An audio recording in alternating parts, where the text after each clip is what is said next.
Hello students, today in the physics class we are going to discuss the electric charge, units of charges, some experiments based on electric charge, frictional electricity, types of charge, magnitude and its property, the properties of electric charges, Coulomb's law and Coulomb's law in vector form. Now let's get started.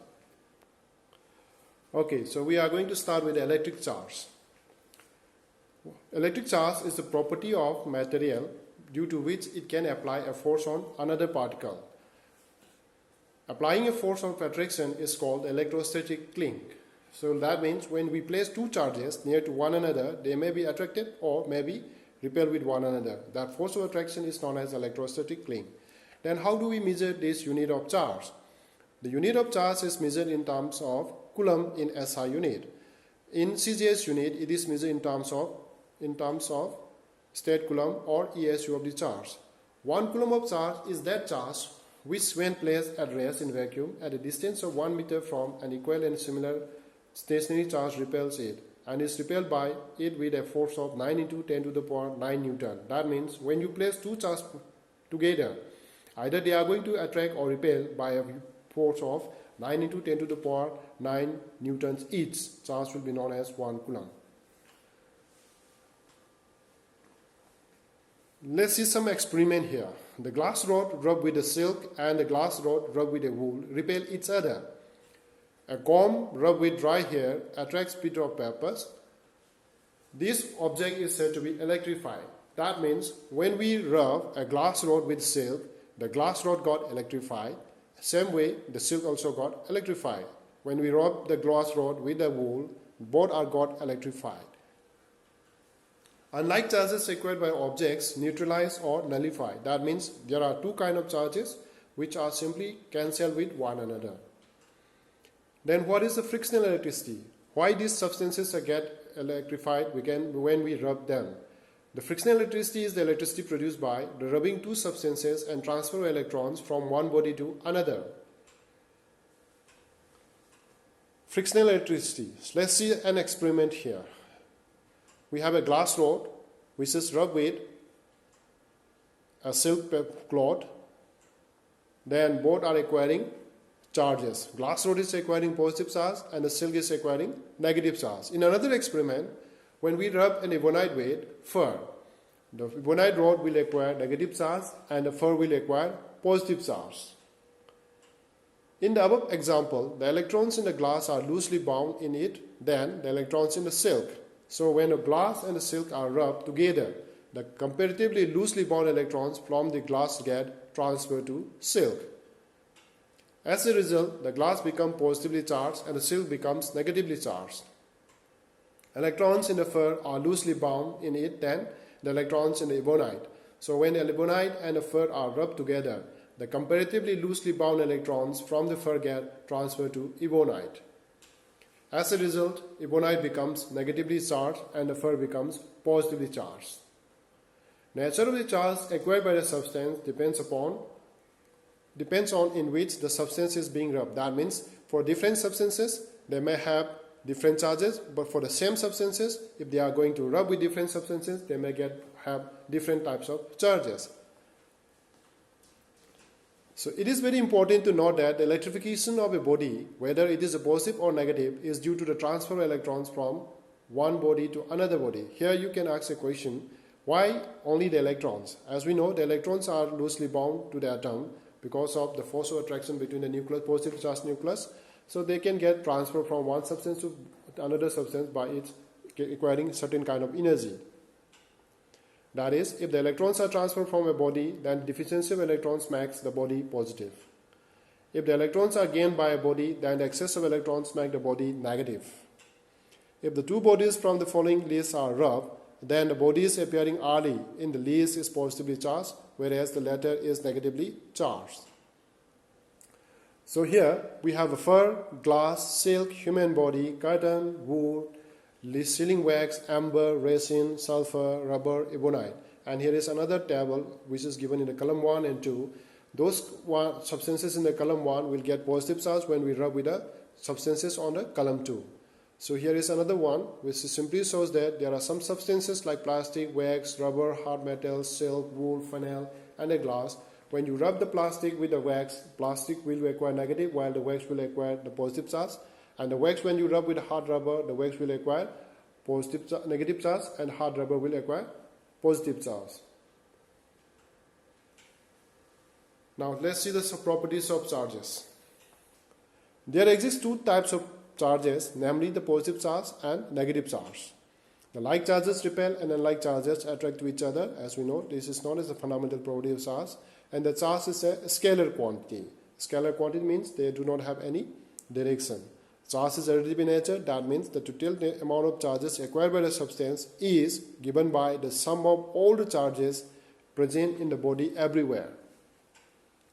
The charge is quantized. That means they goes in the form of packet. The smallest unit of charge is equivalent to 1.6 into 10 to the power minus 19 coulomb.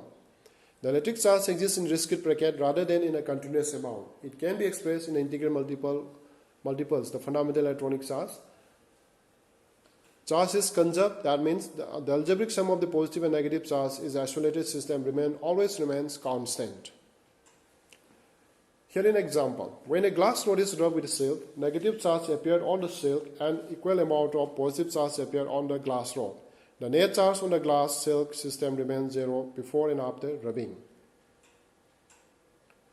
So these are the like charges. Like charges, as we know, repel, and unlike charges attracts. There are two kinds of charges, as we know, positive charge and negative charge, and charges were named by Benjamin Franklin. Positive charge, the body which loses electrons are said to be positively charged, while the body which gain or excess of electrons are said to be negative. The like charges repel already, unlike charges attract each other, and the magnitude of both charges is always the same.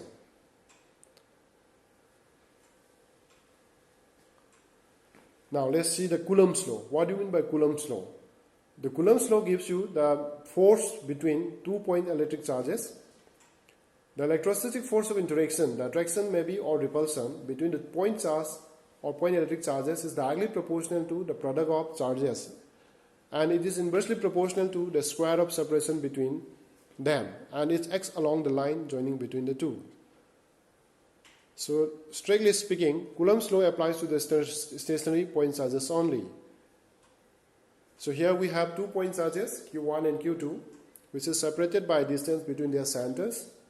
Then according to the Coulomb's law, the force is directly proportional to the product of their magnitude of the charges Q1 and Q2, and inversely proportional to the separation square, that is 1 by r square.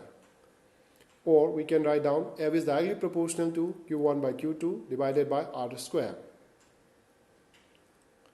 Then when we change the proportionality sign into the equality, there is a constant, and which is represented by K here, and K is a positive constant and known as the electrostatic force constant or Coulomb constant. In vacuum, the value of the K is equivalent to 1 by 4 pi epsilon naught, where epsilon here is known as the permittivity of the free space. In medium, the value of the K will be equivalent to 1 by 4 pi epsilon, where epsilon here is the electric permittivity of the dielectric medium. The dielectric constant or the relative permittivity or the specific inductive capacity or the dielectric coefficient is given by the ratio between the permittivity of the medium divided by the absolute permittivity of the medium, and it is generally denoted by either K or epsilon r. In vacuum, the force will be equivalent to 1 by 4 pi epsilon naught Q1 Q2 divided by r square. In medium, the force will be equivalent to 1 by 4 pi epsilon naught epsilon r Q1 Q2 divided by r square. And the value of the epsilon naught here for the absolute permittivity is equivalent to 8.854 into 10 to the power minus 12 Coulomb square per Newton per meter square, and which comes out to be around 8.9 into 10 to the power 9 Newton meter square per Coulomb square. Or we can write 9 into 10 to the power 9 Newton meter square per Coulomb square. Now, we can express the Coulomb's law in the vector forms also. So in the vector form, the Q1 and Q2 both are having the charges. When both are, the Q1 and Q2 are of the same charges, means greater than 0, separated by distance r, then the direction of the force will be from one charge to another one. So in here, we can simply say that the magnitude of the higher charges, for example, in the case of the Q1 here, Q1, the magnitude of Q1 is greater than Q2. Both are having the same nature of the charge. Either they are both positive charge or negative charge. The direction will be from higher magnitude towards the lower magnitude. But the forces acting on both charges will be the same but opposite in direction. But in the same way in the negative charges also, you can see that there are two charges, minus Q1 and minus Q2. Those who are having the higher magnitude, from which direction towards the lower direction, always directed the direction of the forces. In vacuum, for Q1 greater than Q2, Q2 greater than 0, the force must be equivalent to 1 by 4 pi epsilon naught Q1 Q2 by R square.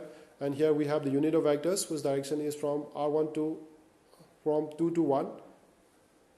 For the force along the same two forces but opposite in direction here, the direction of the unit vector has been changed from R21 to R12.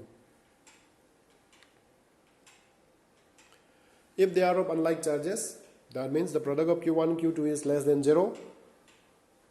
The direction of force will be from positive towards the negative charge. So in vacuum, the same way as we have discussed, the F12 will be equivalent to 1 by 4 epsilon naught Q1 Q2 divided by R square. The direction is from 1 to 2, and F21 will also be the same, 1 by 4 pi epsilon naught Q1 Q2 by R square, but the direction has been changed from R to 1.